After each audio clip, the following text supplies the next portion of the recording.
ಬೆಳಿಗ್ಗೆ ಟೈಮಲ್ಲಿ ಮಕ್ಕಳ ಲಂಚ್ ಬಾಕ್ಸಿಗಾಗಿರ್ಬೋದು, ಬ್ರೇಕ್ಫಾಸ್ಟಿಗಾಗಿರ್ಬೋದು, ಕ್ವಿಕ್ಕಾಗಿ ಈಸಿಯಾಗಿ ರೆಡಿ ಆಗುವಂತಹ ಲೆಮನ್ ಕ್ಯಾಪ್ಸಿಕಮ್ ರೈಸ್ನ ಯಾವ ರೀತಿ ಮಾಡೋದಂತ ಈ ಒಂದು ವಿಡಿಯೋದಲ್ಲಿ ನೋಡ್ಕೊಂಡು ಬರೋಣ. ಮೊದಲಿಗೆ ಇಲ್ಲಿ ಒಂದು ಮಿಕ್ಸಿ ಜಾರ್ ಇಟ್ಕೊಂಡು ಒಂದು 4ರಿಂದ 5 ಬೆಳ್ಳುಳ್ಳಿ ಹೆಸರು, ಹಾಗೆ ಒಂದು 4ರಿಂದ 5 ಹಸಿ ಮೆಣಸಿನ್ಕಾಯಿನ ತೊಗೊಂಡಿದ್ದೀನಿ.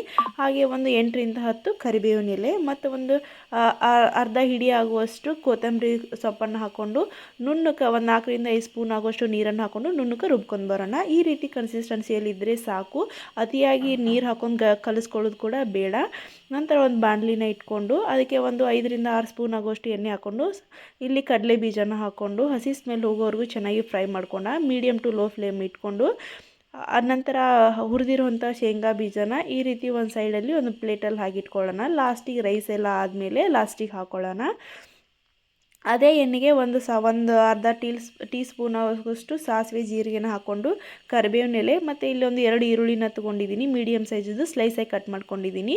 ಕಟ್ ಮಾಡ್ಕೊಂಡು ಗೋಲ್ಡನ್ ಬ್ರೌನ್ ಕಲರ್ವರೆಗೂ ಚೆನ್ನಾಗಿ ಫ್ರೈ ಮಾಡ್ಕೊಳ್ಳೋಣ. ನಂತರ ಇದೇ ಟೈಮಲ್ಲಿ ನಾನು ಬ್ಯಾಡಗಿ ಮೆಣಸಿನ್ಕಾಯಿನ ಹಾಕ್ಕೊಂಡಿದ್ದೀನಿ, ಒಂದು 3 ಬ್ಯಾಡಗಿ ಮೆಣಸಿನ್ಕಾಯಿ ಹಾಕ್ಕೊಂಡಿದ್ದೀನಿ. ಇದು ಆಪ್ಷನಲ್, ಬೇಕಂದರೆ ಹಾಕ್ಕೊಳ್ಬೋದು, ಇಲ್ಲ ಅಂದರೆ ಬೇಡ. ನಂತರ ಚೆನ್ನಾಗಿ ಎರಡೂ ಕೂಡ ಹಸಿ ಸ್ಮೆಲ್ ಹೋಗೋವರೆಗೂ ಚೆನ್ನಾಗಿ ಫ್ರೈ ಮಾಡಿಕೊಂಡು ನಂತರ ನಾನು ಕ್ಯೂಬ್ ಆಕಾರಲ್ಲಿ ಕಟ್ ಮಾಡ್ಕೊಂಡಿರುವಂತಹ ಕ್ಯಾಪ್ಸಿಕಮ್ ಹಾಕೊಂಡಿದ್ದೀನಿ. ನೀವು ಕೂಡ ಸ್ಲೈಸ್ ಆಗಿ ಕೂಡ ಕಟ್ ಮಾಡಿ ಹಾಕ್ಕೊಳ್ಬೋದು. ಕ್ಯಾಪ್ಸಿಕಮ್ ಹಾಕೊಂಡ ನಂತರ ಅದು ಕಂಪ್ಲೀಟಾಗಿ ಹಸಿ ಸ್ಮೆಲ್ ಹೋಗೋವರೆಗೂ ಚೆನ್ನಾಗಿ ಫ್ರೈ ಮಾಡ್ಕೊಳ್ಳೋಣ. ಯಾವುದೇ ರೀತಿ ನೀರನ್ನು ಬಳಸುವ ಹಾಗಿಲ್ಲ, ಎಣ್ಣೆಯಲ್ಲೇ ಚೆನ್ನಾಗಿ ಫ್ರೈ ಮಾಡ್ಕೊಳ್ಬೇಕಾಗುತ್ತೆ. ನಂತರ ಅರ್ಧ ಸ್ಪೂನ್ ಆಗುವಷ್ಟು ಉಪ್ಪು ಮತ್ತು ಅರಿಶಿನ ಪುಡಿನ ಹಾಕ್ಕೊಂಡಿದ್ದೀನಿ. ಉಪ್ಪು ರೈಸಲ್ಲಿ ಆಲ್ರೆಡಿ ಇರುತ್ತೆ, ನಮಗೆ ಜಸ್ಟ್ ಗ್ರೇವಿಗೆ ಎಷ್ಟು ಬೇಕೋ ಅಷ್ಟೇ ಉಪ್ಪನ್ನು ಮಾತ್ರ ಹಾಕ್ಕೊಳ್ಳೋಣ. ನಂತರ ಚೆನ್ನಾಗಿ ಹಸಿ ಸ್ಮೆಲ್ ಹೋಗೋವರೆಗೂ ಫ್ರೈ ಮಾಡಿಕೊಂಡು ಇದೇ ಟೈಮಲ್ಲಿ ನಾವು ಒಂದು ಪಲಾವ್ ಎಲೆ ಮತ್ತು ಒಂದು 2 ಕರಿಕಾಳು ಕೂಡ ಹಾಕ್ಕೊಂಡಿದ್ದೆ. ಅದು ವಿಡಿಯೋ ಸ್ಕಿಪ್ ಆಗಿದೆ ಸ್ನೇಹಿತರೆ, ಕ್ಷಮೆ ಇರಲಿ. ನಂತರ ನಾವು ರುಬ್ಬಿಟ್ಕೊಂಡಿರುವಂಥ ಮಿಶ್ರಣವನ್ನು ಡೈರೆಕ್ಟಾಗಿ ಗ್ರೇವಿಗೆ ಹಾಕ್ಕೊಳ್ಳೋಣ.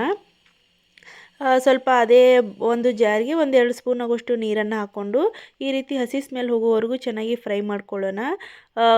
ಬೆಳ್ಳುಳ್ಳಿ ಹಾಕಿರೋದ್ರಿಂದ ಕಂಪ್ಲೀಟಾಗಿ ಹಸಿ ಸ್ಮೆಲ್ ಹೋಗಬೇಕು, ಅಲ್ಲಿವರೆಗೂ ಫ್ರೈ ಮಾಡ್ಕೊಳ್ಳೋಣ ಒಂದು 5ರಿಂದ 6 ನಿಮಿಷಗಳ ಕಾಲ. ನಂತರ ಅದೆಲ್ಲ ಕಂಪ್ಲೀಟಾಗಿ ಫ್ರೈ ಆದಮೇಲೆ ಆಲ್ರೆಡಿ ನಾವು ಎಣ್ಣೆಯಲ್ಲಿ ಫ್ರೈ ಮಾಡಿ ಇಟ್ಕೊಂಡಿರುವಂತಹ ಶೇಂಗಾ ಬೀಜನ ಹಾಕ್ಕೊಂಡು ನಂತರ ಇಲ್ಲಿ ಒಂದು 2ರಿಂದ 3 ಜನಕ್ಕಾಗುವಷ್ಟು ನಾನು ರೈಸ್ನ ಮಾಡ್ಕೊಂಡಿದ್ದೀನಿ. ಆ ರೈಸ್ನ ಡೈರೆಕ್ಟಾಗಿ ಹಾಕ್ಕೊಂಡು ಚೆನ್ನಾಗಿ ಕಲಿಸ್ಕೊಳ್ಳೋಣ. ಯಾವುದೇ ರೀತಿ ಗಂಟುಗಳಿಲ್ಲದೆ ಕಂಪ್ಲೀಟಾಗಿ ಫ್ರೈ ಮಾಡ್ಕೊಳ್ಳೋಣ.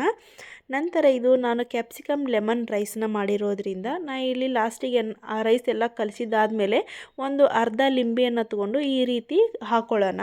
ಟೇಸ್ಟ್ ತುಂಬ ಚೆನ್ನಾಗಿ ಬರುತ್ತೆ. ಟೊಮೆಟೊ ಕೂಡ ಹಾಕ್ಕೊಳ್ಬೋದು, ಇಲ್ಲಾಂದರೆ ಲೆಮನ್ ಹಾಕ್ಕೊಳ್ಬೋದು, ಯಾವುದರಲ್ಲಿ ಯಾವುದು ನಿಮಗೆ ಸಫಿಸಿಯೆಂಟ್ ಅನಿಸುತ್ತೆ ಅದನ್ನು ಹಾಕ್ಕೊಳ್ಳಿ. ನಾವು ಮಾಡಿರುವಂತಹ ಕ್ಯಾಪ್ಸಿಕಮ್ ಲೆಮನ್ ರೈಸ್ ರೆಡಿಯಾಗಿದೆ ಸ್ನೇಹಿತರೆ. ಇಷ್ಟ ಆದರೆ ಲೈಕ್ ಮಾಡಿ, ಕಮೆಂಟ್ ಮಾಡಿ, ಫಾಲೋ ಮಾಡಿ. Thank you friends, bye.